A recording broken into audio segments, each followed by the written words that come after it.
Hi everyone. So my name is Ross Deuchar and I'm Professor of Criminology and Criminal Justice at the University of the West of Scotland. And for about 12 to 15 years I've been working in the area of youth culture, youth violence, gang culture, all of those kinds of issues. And a lot of the work that I did in the early years in particular was focused on Glasgow. And I first came across FAIR Scotland, as it's now known, back in around about 2007, 2008, when I was doing my first gang study. And I was really blown away with the impact of the work we were doing at that time to reduce gang violence. But things have moved on. Territorial gang violence has really diminished in Glasgow, and the work of FAIR has been instrumental in that. But of course, we're facing a whole range of new issues, particularly at the moment in our communities with the impact of COVID-19. And so I've got Jimmy Wilson, the CEO of FAIR, with me today. Jimmy, do you want to just say a little bit about what FAIR is all about, first of all, and your role within it? Yeah, I mean, FAIR was started 30 years ago, and our ultimate aim is to reduce poverty in all its forms. I said my job as the CEO is to ensure that we have enough funding to enable us to tackle the poverty issues, across the East End of Glasgow and beyond in the communities that we serve. I think with COVID-19, we are entering a new phase of poverty as far as we can see it on the ground. Prior to COVID-19, there was approximately 1 million people in Scotland who were in and around the poverty trap. And in the last 5 or 6 weeks, we have saw many, many more thousands of people being brought into that poverty trap. So within Glasgow and other local authorities, to tackle some of the poverty issues of COVID-19, the local authorities have been sending out food vouchers for shops such as farm foods, etc.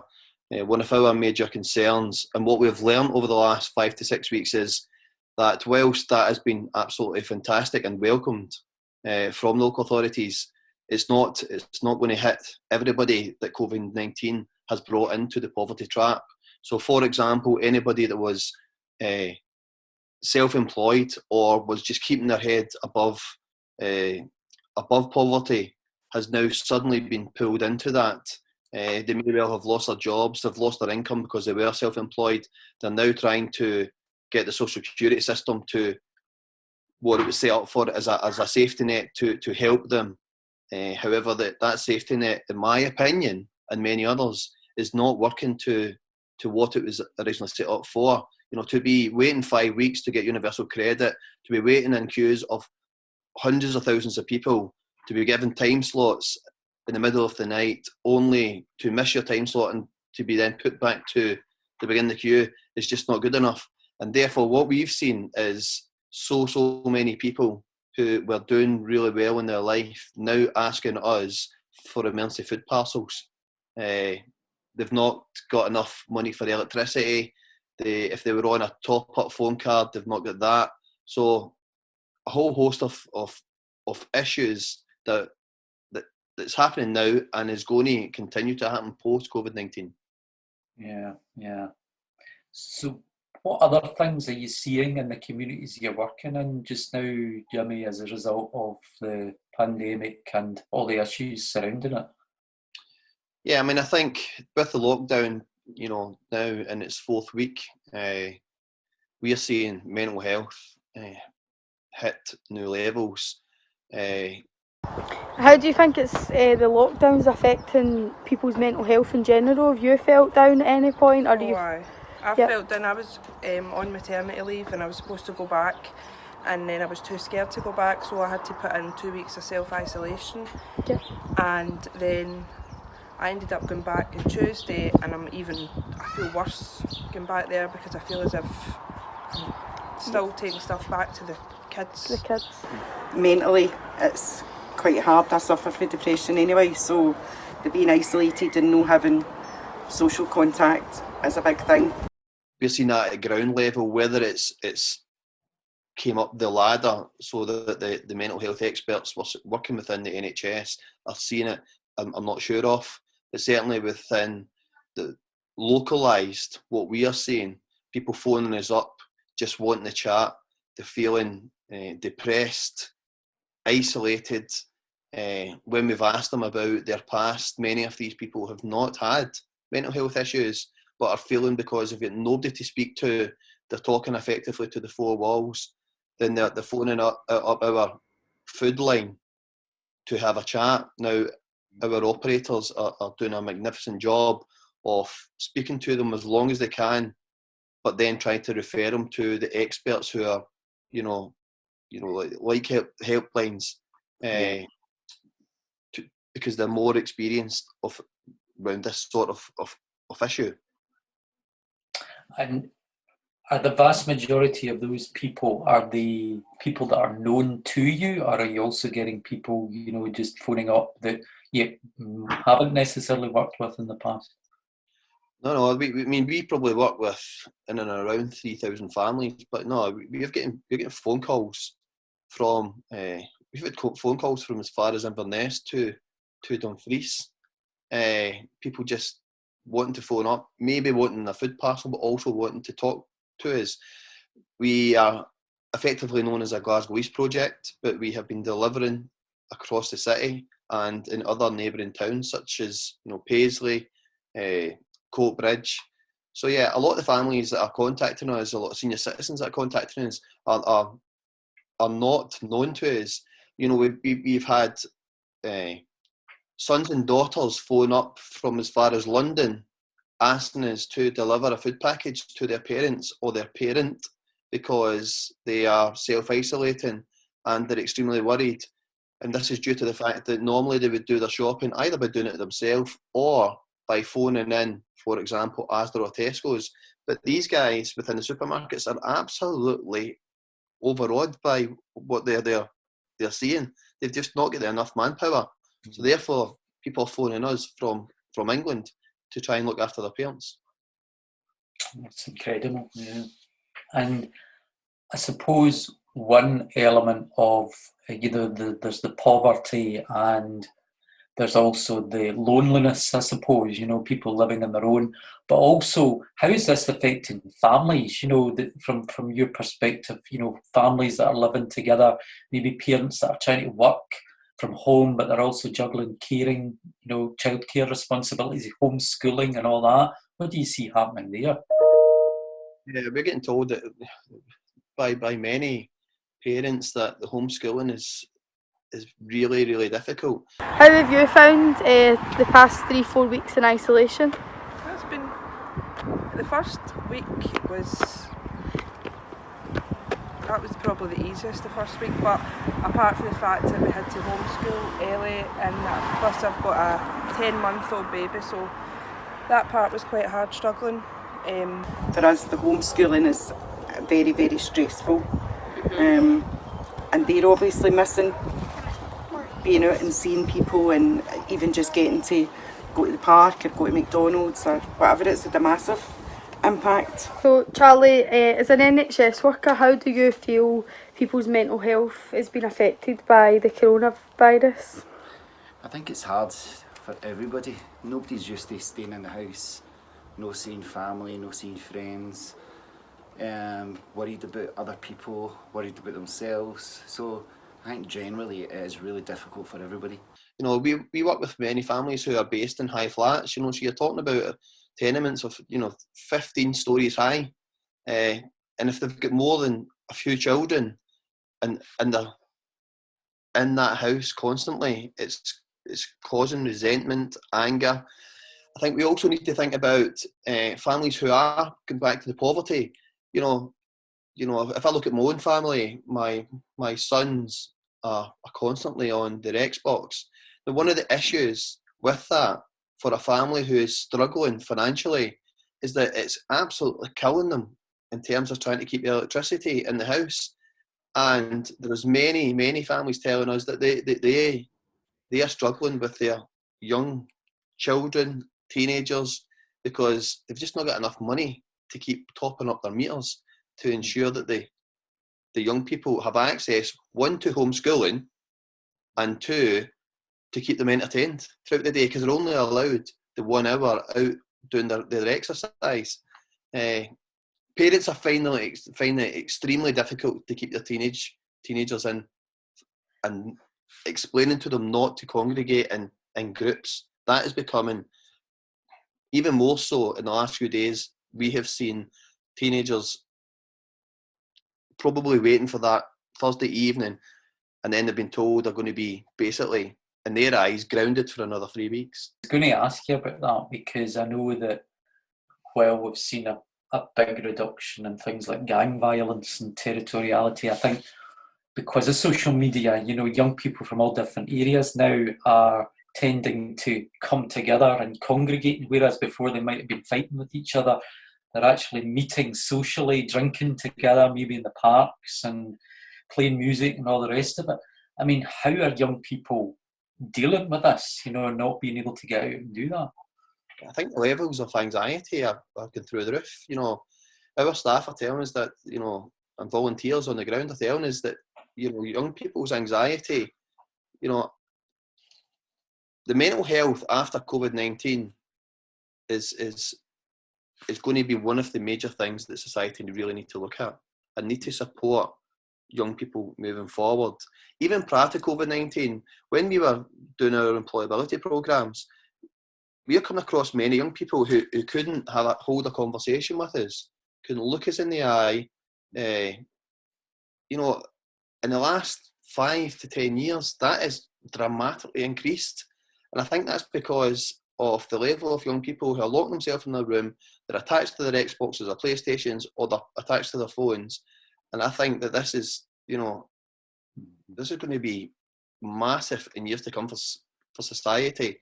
Social interaction and be able to have social conversations face to face. I think it's not just COVID. That's just not COVID-19 though. That's been on the cards for a number of years. We've been monitoring it.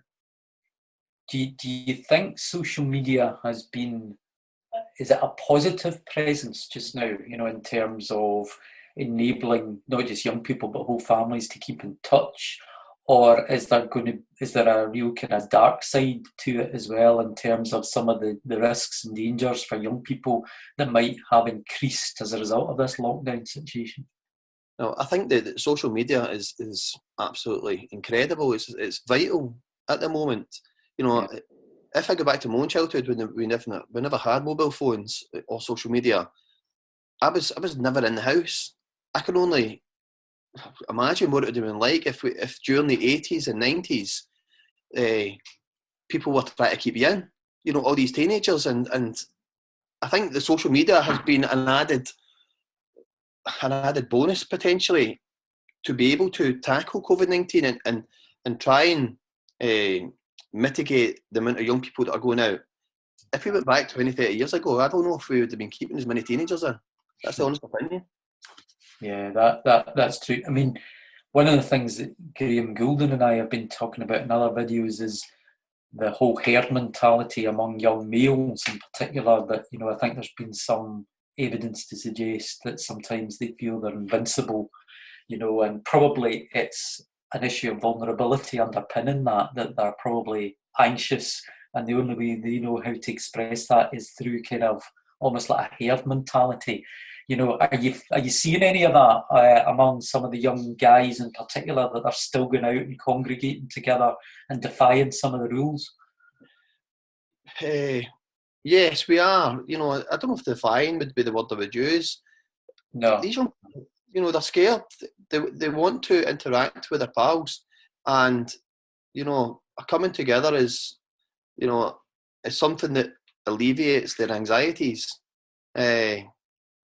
But one of the other things I would also say is, people like rules, both young people and adults, and rules are there for the benefit of some people to break them, because it makes them the game even better. Do you think that people are in fear of their lives and feel that they need to kind of stay in? In general, if I'm talking about this area, because that's really all I've seen, Yep. most people, I'd say 75%, but that other percentage, absolute, it's as if they're invincible, not Yep. a care in the world, i.e. was a barbecue in my back garden yesterday. Oh, you're kidding. How does that make you feel? Angry. I was angry.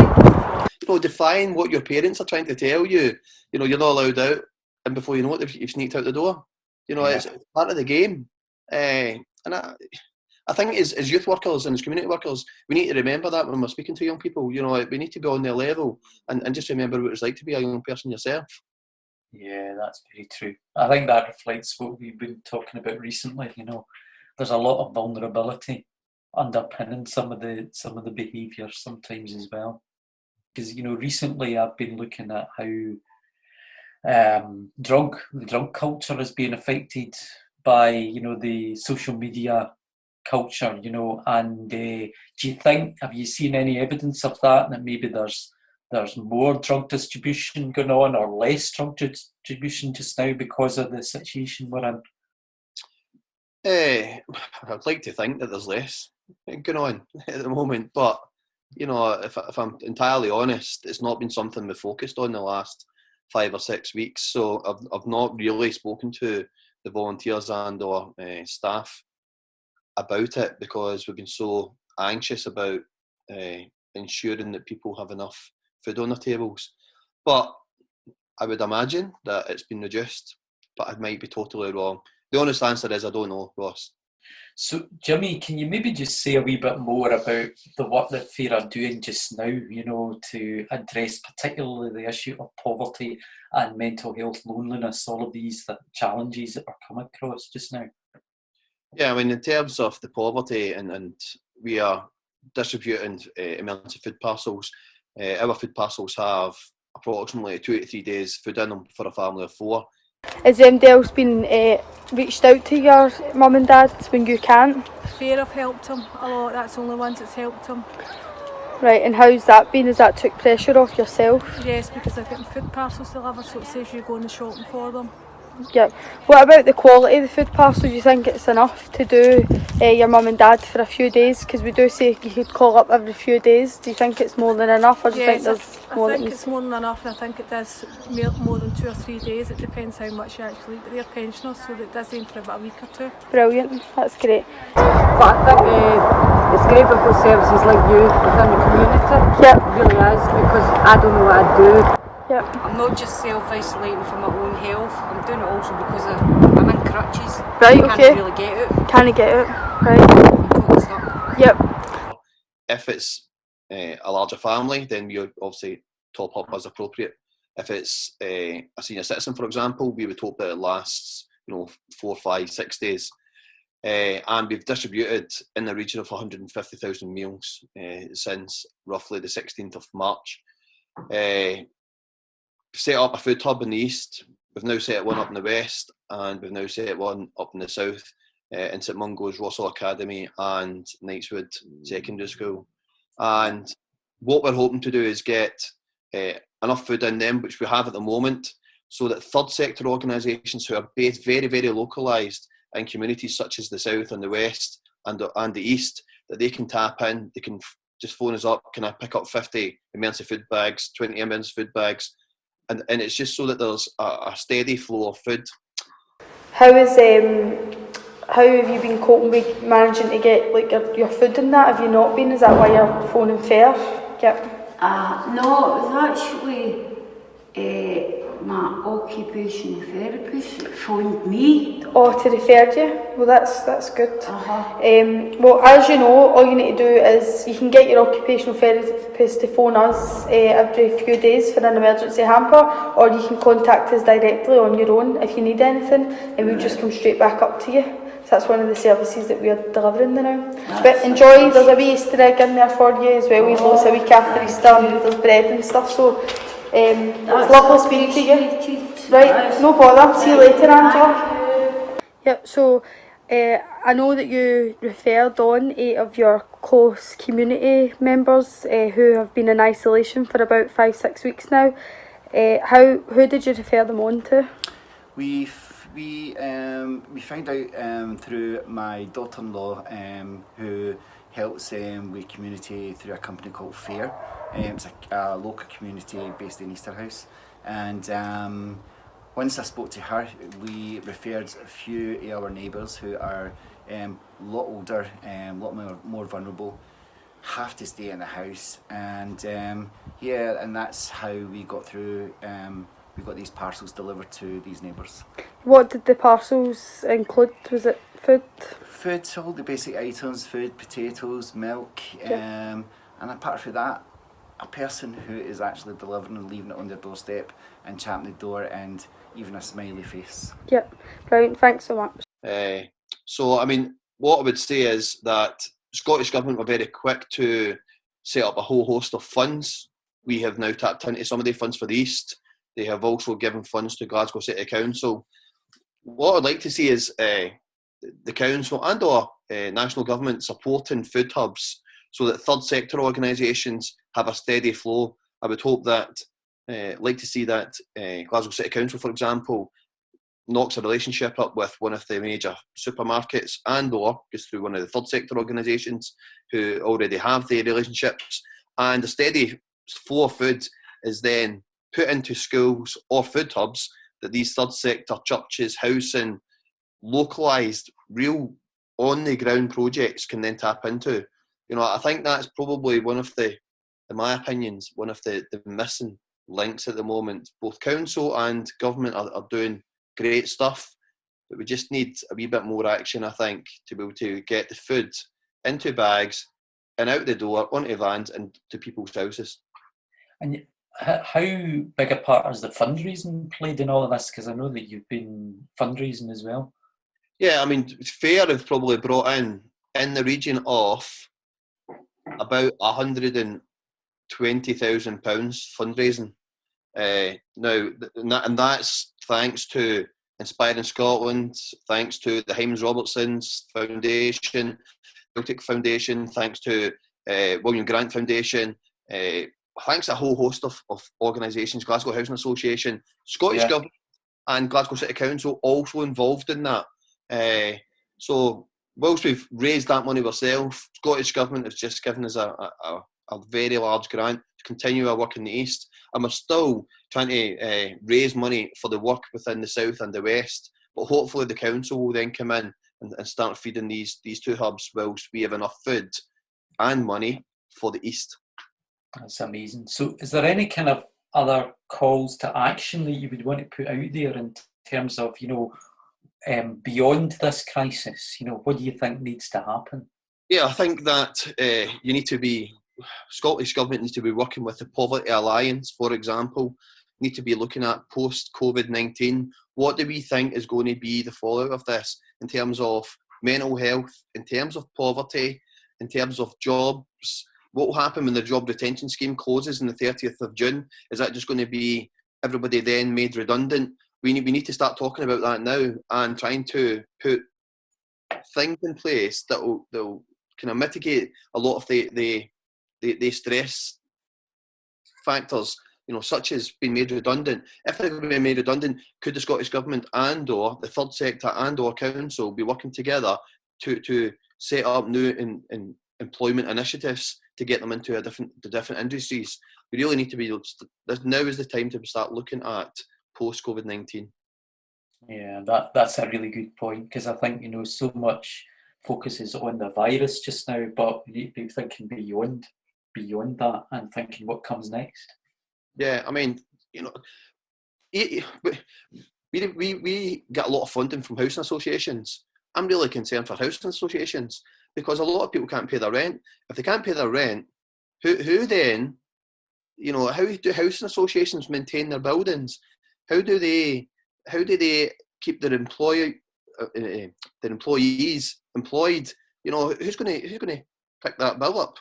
You know, these are the things that, for example, housing associations will be asking Scottish Government, and you know, because they are such well connected to organisations such as Fair and really, you know, community-based organisations, we're concerned about housing associations.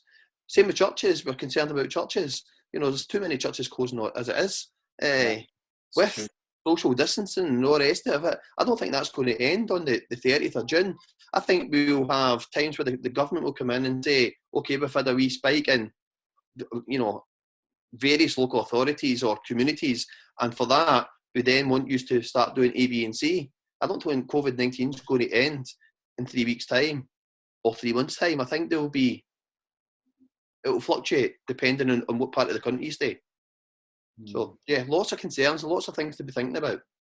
John, so obviously you're a member of Fair's Blair Tummock group, and I'm just here to ask you a wee question about how's lockdown been, not being able to get to your fair clubs every week? Boring. What is it you're missing most about the fair club? Playing dominoes. How have the fair parcels been that's been delivered to your door? Good. Is there enough food in it for you? Yeah. Is there anything else that you would need off fair? No. How's lockdown been without your family? Terrible. What's the first thing you're going to do when lockdown's over? Go to your lasses. Brilliant, thanks for your time.